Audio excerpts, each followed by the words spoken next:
What I've been reflecting on and meditating on this week is it ties into resentment, which is something we've been talking about quite a bit lately. And so I want to get into just a little bit of theology and put it into perspective. What exactly is resentment and how damaging is it to us? So in order to do that, I want to create a little bit of a foundational understanding.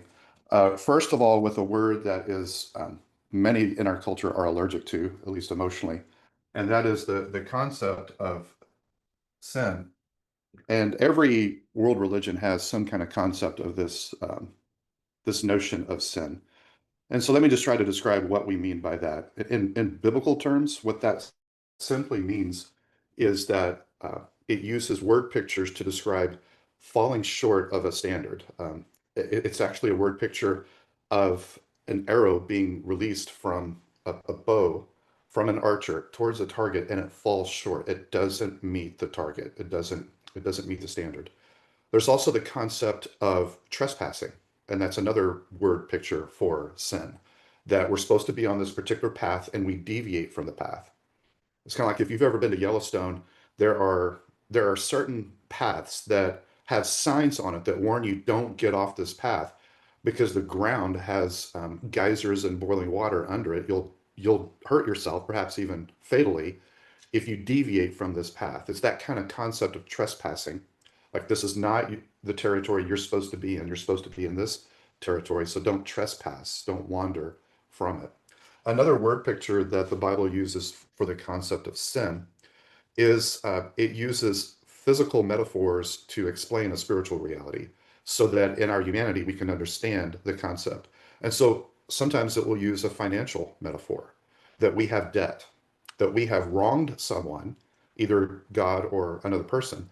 We have committed an offense against them, and there is this debt that we're now um, carrying this IOU, this debt that we may or may not be able to pay. So biblically, what we understand with this concept of sin is that we are both sinful by birth and by choice. So that is the condition of humanity, is that all of us are sinful. What that simply means is we're broken. We are defective. That is our condition. There's no one that's perfect. There's no one that always hits the target, never deviates from the past, never offends God or another person, and has no debt to God or anybody. That person doesn't exist. Only Christ himself never deviated from the path, never had a debt, always missed, always hit the target, and was without sin. And so the rest of humanity, because our original parents, Adam and Eve, did sin, that is the disease that was passed on to every son of Adam and every daughter of Eve. We've inherited that. And so we are both sinful by birth, but we can't just blame the disease, the infection that affected us. We also sin by choice. It is an act of our will. We have wronged other people. And our betrayal of our partner is just one of many wrongs that we've committed. So I don't think I need to convince anyone on the call that we have this condition and that we have committed these wrongs against our Creator and against our fellow humanity and against ourselves by violating our own conscience. But it's just important that we understand this first concept before we get to the big idea of resentment. The second theological concept is that of confession. And in our program, we know this as a step five. The word confess simply means to admit, to acknowledge, or to agree, or to declare. That's what that word means. So in step five, we are to admit to God, self, and one other human being the exact nature. So we get granular and specific. It's a thorough confession. For many of us, before we did step five, we had never done that type of thorough accounting, if you use financial terms, of the wrongs, the debt that we have. And so it is a admission, it's an acknowledgement, it's not partial, it's full. And when this happens, the third concept theologically is the concept of cleansing. And that is that this debt that we have, when we own it and acknowledge it and admit it, it's canceled. It's paid. or this stain we have on our soul, when we own it and admit it, it is clean. It's washed away. So these are the word pictures that kind of describe this concept of sin, confession, and cleansing. With that in mind, there's actually three dimensions to this that will illustrate with two axes. So we have, when it comes to sin and when it comes to forgiveness, we've got a vertical axis and we've got a horizontal axis. On the vertical axis is our relationship with God. On the horizontal axis is our relationship with others. And at the origin is self. And so we have a debt towards God, our creator. We have a debt towards others because we have wronged both, uh, vertically and horizontally. There is a debt, vertically and horizontally, that results in, use a different color here, it results in shame. And I know all of us are very familiar with that nemesis, shame. Shame was a huge driver in our addictive behavior. But I want to illustrate here that shame is not just an acute emotion that we have from time to time. It is the human condition. There's not a human alive that doesn't experience and have to learn to navigate and deal with and try to mitigate shame. Because it's not just an emotion, it's a position or a condition. Because of the debt that we feel towards others that we've wronged and towards our creator that we've wronged. There's a tremendous amount of shame that we feel because of the sexual wrongs that we did. And we feel a tremendous amount of shame towards what we did in particular to our partners. And so when it comes to this concept, we need to understand a vertical reality to this and a horizontal reality to this, because these are going to tie together in just a moment. So it's important to understand this concept. Let's focus at vertical first, our relationship with God and the debt that we have, the violation that we have towards our creator and what he created us for. And there's a couple of passages that give us incredible hope when it comes to the vertical axis on this. One is 1 John 1:9, which is a promise. And it says that if we confess our sin to our creator, he is faithful, he is true to himself, and he will forgive it and he will cleanse it. Every single act, every single debt, every single wrongdoing, every single trespass. He will abandon it, he will cancel it. And so the result, when we do that, is forgiveness. When we did step 5, and I hope that you've done step 5, and I hope it wasn't partial, and I hope it was to your creator, to yourself, and to one other human being, that it had all three dimensions here. When we do that, we have the opportunity to experience an incredible condition of being clean, of being forgiven, of being made right, of the debt being paid. So if we look at a couple other verses that really mean a lot to me, one is found in Colossians chapter 2, verse 14, and it gives this picture that I just absolutely love. It says that our charges, our debt, our rap sheet, all of us have a rap sheet. We have a list of charges that we're accused of, the charges against us. Um, a ledger sheet of debt that details, that documents every wrongdoing. That not only in step 4 did we take a personal inventory, but our creator has also taken that inventory. And it's even more thorough than our inventory. That it's documented, it's detailed, there are charges, there's a rap sheet, there's a ledger sheet, there's an accounting book with our name on it, and it's got all of our wrongs in it. These are the charges that are against us. What Colossians says is those charges have been canceled for us because they were nailed to the cross. And so the reason this is such a beautiful word picture to me is because when I finally did a thorough step 4, a moral inventory of everything I've done, and a step 5, admitting it, the confession piece to God, myself, and ended up doing it with 2 other humans, my partner and my sponsor. When I did that, partly because of the enormity of my wrongdoing, and partly because of 300 questions from my partner and 100 questions from the polygraph technician, my document, my disclosure document, the charges against me, the rap sheet, if you will, was 87 pages long. I spent 6 weeks with every free minute that I could, pouring everything into this document. And for the first time in my life, admitting to God, self, and others the exact nature of everything that I did, answering all 300 of Jacqueline's questions and the 100 questions from the polygraph tech with complete, thorough transparency, a detailed accounting of my wrongs. And for me to picture that that document in a very real way was nailed to the cross and the charges have been canceled. And what Jesus said on the cross was paid in full.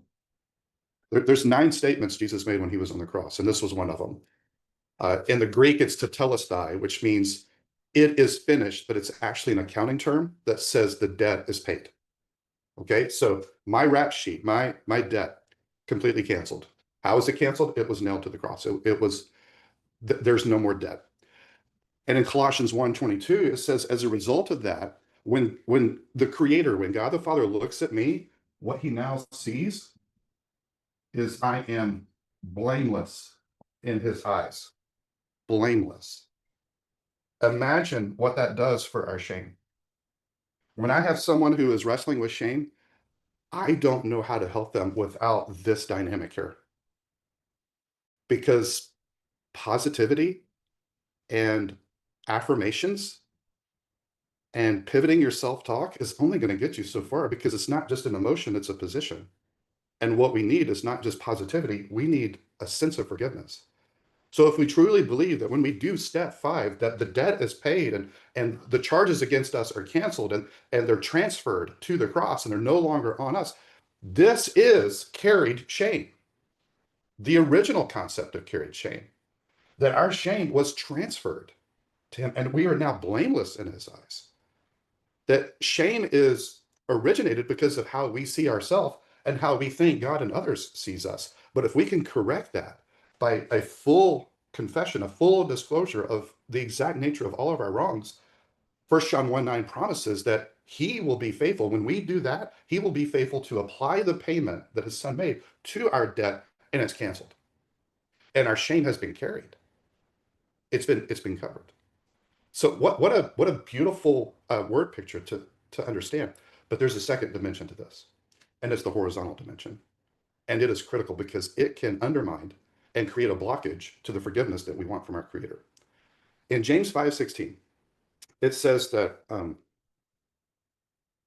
if we confess our sin to another and pray for one another, that we will be healed. And that word healed means made whole or made free, set free. So the forgiveness that we experience when we confess vertically, when we confess horizontally, we end up experiencing freedom. So forgiveness vertically, freedom horizontally. That when we include our confession, not only to God and self, but at least one other human, and they receive our confession, we experience this healing that takes place. Not just forgiveness, but we experience this level of freedom from the power of sin in our life. And so let me try to illustrate this a little bit. So not only did I go to my polygraph tech several years ago and do the original 87 pager and did that process, but I do what's called maintenance polygraphs. And this is just my way of building trust with Jacqueline and giving her assurance that I haven't kept any secrets from her. There's 0 secrets, that I've not betrayed her again, that I've not gone back to that sin. And so I go every once in a while. Right now, I go every 3 months. And I make that trip to the polygraph tech. And here's what he'll do. He'll ask me a few questions. And then when he hooks me up to the chair, he has one primary question. And this is the question: Roy, do you have any secrets whatsoever that you're keeping from Jacqueline? And that's the main question. And my goal every polygraph is that, number one, I pass. And number two, the answer is there's no secrets. Because daily I take an inventory, which is step 10. I take a daily inventory. Have I wronged Jacqueline or anyone else in any way? And I need to go through this process of confessing it and experiencing forgiveness and freedom for that wrong that I've done. So this is not just a one-time event. This is a process. This is a way of living, of keeping our account clean with God, self, and others. So part of my daily check-in to her is if there are any secrets whatsoever, I admit it then, so that every 3 months when there's a poly, this is what happens for her. I pass, there's no secrets. And this is a way to experience that freedom and that forgiveness and to maintain that in our relationship. Not to mention that it builds a lot of trust and safety for her. So it's a way of living out step 10. Now, the last time I went to go see and do my maintenance polygraph with my polygraph tech, we were talking for a while and I asked him, what got you into this? Because he's the best in the country. And he's done 13,000 of these in his career. People travel from all over the world to do integrity polygraphs with him and full disclosure polygraphs with him and maintenance polygraphs with him. So he's the best of the best. And I asked him, how did you get into this? And he said, well, I did criminal polygraphs for most of my career. And there was a local counselor who was working with a sex addict who said, hey, could you possibly do a polygraph? But it's more about integrity, not criminality. And so he did one and he thought it was interesting. He thought it was different. But the second one he did, he said a guy came in that was like 6'6", 300 pounds, big, strong, massive guy, looked like he could break the polygraph tech in two with just two fingers. I mean, just a manly man, just a really strong, stoic, big guy. And he came in and he did his disclosure and he sat in the chair and he passed the poly. And the polygraph tech went to him and said, I just want you to know that you passed. And that 300-pound hulk of a man collapsed on the floor in the fetal position and wept. Why? Because he experienced forgiveness and freedom. He did a full confession and he had validation of it for him and for his partner and his relationship with God. And the polygraph text said, I knew then and there I was doing God's work, and this is what I wanted to do with the rest of my career. And that's been his focus ever since then, because he saw the transformation that he feels like I'm involved. If men will do the honest work of confessing, then I get to watch them go through this cleansing process of forgiveness and freedom when they finally, for the first time in their life, admit everything. Even that last 20% that I swore I would never tell anybody, that I lived my entire life with these secrets.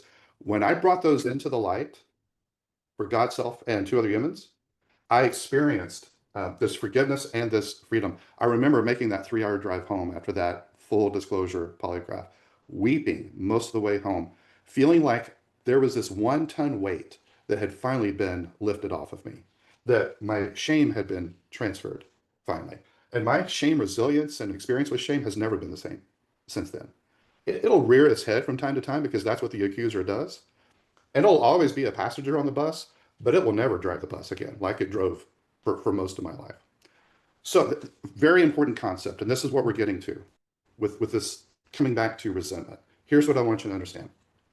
In Matthew 5, it says that if you're meeting with God and praying and meditating and connecting with God, and you remember that there is someone that you have offended, you need to stop what you're doing. You need to go to them. You need to pursue reconciliation before you try to connect with God. In the Lord's Prayer, which some of you have probably memorized, there's one section that we usually don't even realize what we're saying when we say it. And here's how it's literally worded in the original language. Forgive us our debts towards you to the extent that we forgive our debts towards others, our debtors, those who have wronged us, those who have debt against us. Forgive us our trespasses as we forgive those who trespassed against us. And that phrase right there in the middle of that sentence, it means to the degree. So if I'm only willing to forgive this person who wronged me to about this point, the spiritual principle is this, then you will only receive forgiveness to that same degree. The biblical concept is this. If we harbor bitterness, resentment, and unforgiveness, which, by the way, resentment is simply a refusal to forgive someone who's wronged us. That's resentment. That's resentment. When we harbor resentment towards someone and we refuse to forgive them, then God says, you don't receive my forgiveness. That these two dimensions are tethered. They are symbiotic. one affects the other. That you can't expect God to offer you forgiveness and cleansing and cancel your debt when you refuse to offer the same to a fellow human in your life. So there was a parable that Jesus used to illustrate this principle. Peter came to him and he said, Jesus, how many times should we forgive someone who's wronged us? 7? Is that a pretty good number? And then, our grace is is um, is emptied. There's no more. There's no more grace, no more forgiveness. And Jesus' answer was, no, 70 times 7. That doesn't mean that if this person wrongs us the 491st time, we get to stop forgiving them. 70 times 7 is the number in Jewish numerology for infinity. What he's saying is, you never stop. You never stop forgiving because God never stops offering his forgiveness towards us. And so he used a parable, a story to illustrate this. He said, imagine a king that had two people that owed him money. And one of the persons that owed him money owed the equivalent of $1 million. But this person went before the king and pleaded, would you please, not put me in prison? Would you please give me time? I will pay you. And the king had compassion on him and completely canceled the debt. Like, you're debt free. You don't have to pay it. $1 million. This person who owed $1 million to the king leaves the throne and finds someone who owes him $10 and demands payment immediately. And the guy can't pay, so he puts him in prison. When someone reports this to the king and he hears that the person that he forgave $1 million debt refused to forgive a $10 debt, he found that servant and he said, you're the one who's going to prison. And he put him in prison. And Jesus ended that story by saying, so it is for you who refuse to forgive your brother. So what Jesus is saying is this: when we refuse to forgive horizontally, we block the grace, the power, and love that we desperately need from our Creator. It's not that he doesn't offer it, the debt's already been paid. It's that it's not applied to us. It's a partial payment instead of full payment because we won't offer the same grace, the same forgiveness to someone who has wronged us. So if we put this in context of our partners whom we have betrayed, here's what often has a tendency to happen. If we use the concept of a scale, and we've got all this debt, every X represents some kind of wrongdoing, betrayal, sin, lie, deception, secret. And some are larger than others because some wrongdoings carry more intensity and weight than other wrongdoings. Not every sin or wrongdoing is the same. There are degrees. But the volume of the debt that we have towards our partner for every lie, every secret, every abusive behavior, every act of betrayal, every time that there was infidelity, every time that there was any kind of way that we wronged them, and we take that into account of how much we're asking them to forgive, the level of debt, it probably is the equivalent of $1 million if we were to symbolize it with a dollar.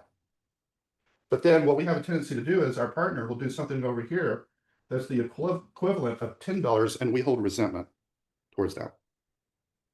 We desperately want them to write off this debt that we have towards them. We want to be forgiven. We want to be free from that. But here's what we tend to do. We minimize our debt and we supersize their debt. We don't see the plank in our eye. We just see the speck in theirs, is a phrase that Jesus used. When this happens, we have lost touch with the amount of debt. We have lost touch with the forgiveness that God offers us. And we need to get back in touch with that. That when we hold resentment towards our partner or we hold resentment towards anyone who has wronged us, what we think we're doing is we're putting them in a prison. And the four walls of the prison is anger, bitterness, unforgiveness, and resentment. And we put them in this emotional prison. They need to pay for what they did to us. They disrespected us. They raised their voice to us. They called us a name. They did whatever. And I am putting them in this prison, and I am refusing to cancel the charges until they pay. And what we don't realize is we just imprisoned ourselves. And when we refuse to forgive them, we're the one who's hurting. We're hurting ourselves. Forgiveness is not just a gift that we give to the offender. It's a gift that we give to ourselves that unlocks us, that sets us free, that unlocks us from this self-imposed prison that we put ourselves in. Another way to look at it that I really like is the concept. Let me see if I can erase this. It's been said that when you refuse to forgive someone, when you refuse to quote unquote let them off the hook, so you put them on the hook for something that they did to you that was wrong. What you don't realize is that you're also on that hook. And it's painful. And every move you feel that hook that is impaling you. And you are now tethered to this person that you refuse to forgive. And you won't let them off the hook. What you don't realize is everywhere you go, they're there. You're always thinking about it and ruminating on what they did to you. And now you're connected on the same hook. And you can't get off that hook unless you let them off first, because you're both stuck. So that's what we mean when we say in the big book, resentment is our number one offender. That resentment, when we refuse to forgive horizontally, it leads to spiritual sickness for us. We are not spiritually fit when we refuse to forgive others, when we refuse to forgive our partners. We lose sight of the tremendous amount of debt that we had canceled from our Creator, and the tremendous amount of debt that we're hoping and praying and begging our partners to cancel. And when we lose sight of that, we hold on to resentment, and the big book says it makes us mentally, physically, and spiritually sick. The big book says it's our greatest enemy. That when we refuse to forgive others, when we hold on to resentment, it leads to a life that is pointless, useless, empty, and unhappy.